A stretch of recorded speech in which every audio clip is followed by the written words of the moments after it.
কালো সখা দেখবি আর মতে দিই সোনার অম্বিকায় মদের বাবা কালো সখা দেখবি আর মতে দিই সোনার এসেছে ব্রজের বাবা কালো সখা দেখবি আর মতে দিই সোনার অম্বিকায় এসেছে ব্রজের বাবা কালো সখা দেখবি আর মতে দিই সোনার।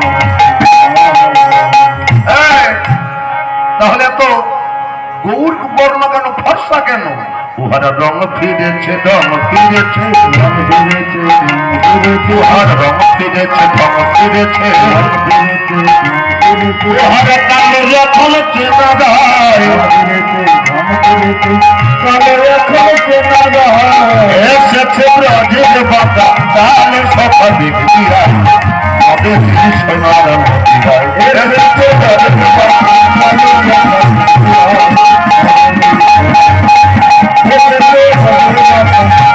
সখা দেখবি আর কালো বরণ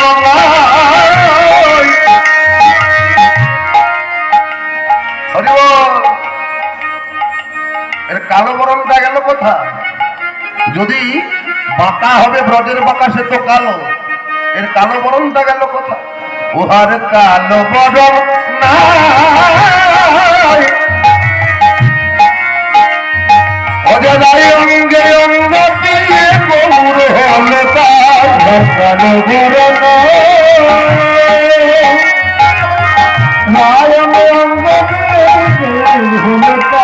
উহার কালো বরণ নাই অজদাই অঙ্গে অঙ্গ দিয়ে গৌর হলে তার কালো বরণ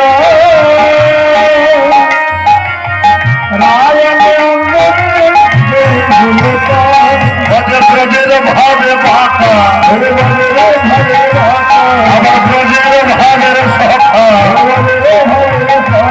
আমার ব্রজের ভাব ভাবতে ভাবতে এলো নদিয়া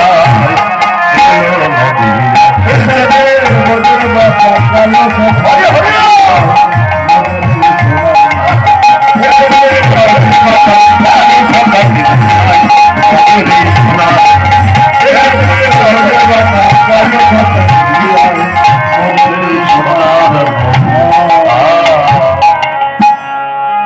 সবাই মিলে বলুন দেখি শ্যাম সুন্দর কি মহান কি মহাপ্রভু কি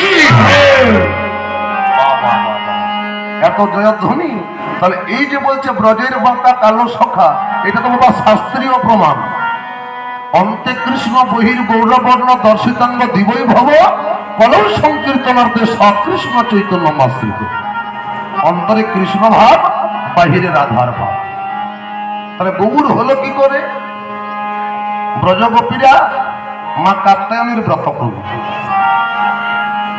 কাত্যায়নী ব্রত করে মা সন্তুষ্ট হলো। মা বললো তোরা কি চাস?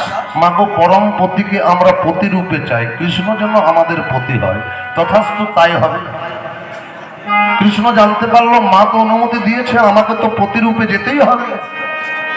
তাহলে আমাকে যখন পতি রূপে পেতে চাস, তোরা কতটা আমাকে সমর্পণ করেছিস আমাকে পরীক্ষা করতে হবে।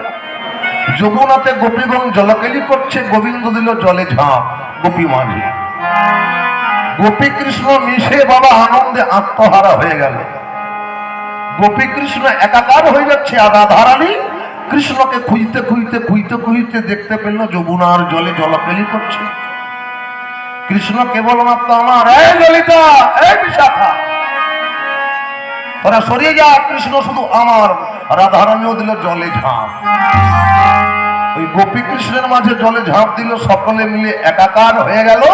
আর হতে হতে সেখান থেকে উৎপত্তি হয়ে গেল গৌর বর্ণ।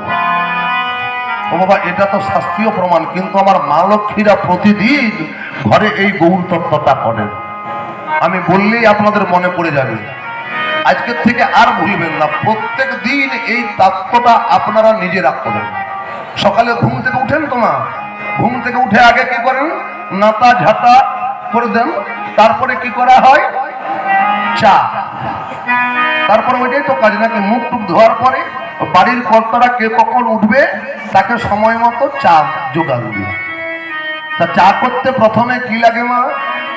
জল। তাহলে এখানে গোপীগণ কোথায় খেলা করছিল? জলে, মানে যমুনাতে। তাহলে মায়ের হাতের জলটা হলো যমুনা। হরিবল, মন দিয়ে শুনবেন, ভুলবেন না, মনে রাখবেন, তাহলে আমাদের গৌর তত্ত্ব এত জটিল হবে না, প্রত্যেকটা তত্ত্ব খুব সহজ। তাহলে জল হলো যমুনা। তাহলে যমুনাতে গোপীগণ জলাকেলি করবে। গোপীগণের গায়ের রং কেমন বলুন দেখি? দেখতে কেমন? খুব সুন্দরী, ফর্সা টুকটুকা। আর এখানে অত ভালো জিনিস কোনটা? চিনি। চিনির দানাটাও খুব খারাপ নয়, সাদা ফুটফুটে। তাহলে চিনিটা হলো গোপী। তাহলে মা প্রথমে ওই গোপী রূপী চিনিকে যমুনা, ওই জলরূপী যমুনাতে দিয়ে দিল। তারপরে তলাতে উত্তাপ দিল। উত্তাপ দিতে করছে কি? ওই গোপীগণ জলে হাবুডুবু খাচ্ছে, অর্থাৎ জলে সাঁতার কাটছে। ওই জলে সাঁতার কাটতে দেখে কৃষ্ণচন্দ্র মনে করলো তোদের মনোবাসনা পূর্ণ করব। কৃষ্ণের গায়ের রং কেমন? কালো। আর এখানে কৃষ্ণ কাকে করবেন? চা। চা পাতাও কালো। ওই কৃষ্ণ গোপীদের মনোবাসনা পূরণ করার জন্য ওই মায়ের যমুনাতে যে গোপীগণ খেলা করছিল সেখানে দিল জলে। আর যেই না জলে ঝাঁপ দিল গোপীর সঙ্গে কৃষ্ণ মিশে, কেমন রংটা হয়? লাল। মানে আনন্দে আত্মহারা হয়ে গেল। এবার রাধারানী রাগে ফুসছে, গোবিন্দ কেবলমাত্র আমার। এখানে রাধারানী কাকে করবেন? বাকি আছে কে? দুধ, দেবের দুর্লভ। এবারে দুধ রূপী রাধারানী ওই গোবিন্দকে গোপীর কাছ থেকে কেড়ে নেবার জন্য ও দিল জলে ঝাঁপ। আর যে ঝাঁপ দিল ওই লাল রঙা থাকলো কি? থাকলো? থাকলো না। সবাই মিলে মিশে একাকার হয়ে গেল। রংটা কেমন হলো? ওই গৌরের গায়ের রং যেমন। তাহলে সকালে বেলায় চা করার সময় তত্ত্বটা মনে রাখবেন। আর যখন যাকে চা দিবেন তাকে কি বলবেন? বলো, গৌর গৌর গৌর গৌর গৌর গৌর।